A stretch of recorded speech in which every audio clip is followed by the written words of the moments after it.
There are many versions of the next tale, for it reminds us of a very important Korean value, to respect and care for parents and elders. The Stone Bell. Long ago in the great Shilla kingdom, there lived an old woman whose hair had turned the color of onion roots. She lived with her son, his wife, and their small child. The kind young couple made certain that the elder woman was well cared for. They gave her the warmest seat in the winter and the coolest in hot summer. And because she liked to eat fish, her son would often walk miles to a village near the sea, just to buy some fish for her. His wife would then prepare it with care and serve it with respect. However, since the older woman was a kind grandmother, she would give much of the fish to her grandson. The young couple watched and worried about her health. They took away their son at mealtimes so that she would eat all her fish. They begged her to finish it, but somehow she always managed to hide a big piece for the little boy. After a while, her son spoke sadly to his wife. "It pains me to see my mother growing weak and pale. And while she seems to be fading, our son is blooming in health because he eats so much of her fish.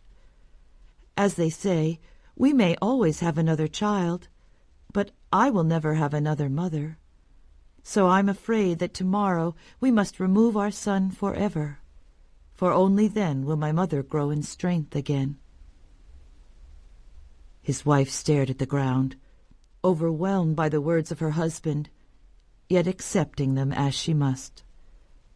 Early the next morning, the two went up the hill in back of their home, searching for an auspicious grave site. The wife carried the sleeping boy on her back, while her husband held a shovel.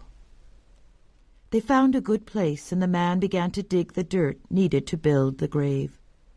Suddenly, he hit something which made a fine sound. He dug more quickly and found a bell, a lovely stone bell. "Husband," said his wife, "surely this bell will bring good fortune. Let us take it home, along with our son. I know things will change now." Her husband needed no persuasion, so all three returned home together. They hung the bell in front of their small house and listened happily whenever the wind made it ring. It was such a wondrous sound, as pure as the lotus, as clear as a mountain stream, as joyous as a wild goose nearing the sea. All who heard it stopped, then smiled for hours and hours. One day the bell's song flew in the breeze, light as the wing of a dragonfly, right to the palace. The king himself heard it. He marveled at the sound and sent men to find its source. They soon returned with the bell, the man, and his story. The king was well pleased to hear of the man's filial piety, of his devotion to his mother. He granted him rich farmlands so that no one in the family would ever be hungry. And then the king renamed the man's village, calling it Jongdong, the village of the bell, for everyone to remember that a devoted heart may move even heaven itself. Well, all of this happened many hundreds of years ago, so the bell is quiet today.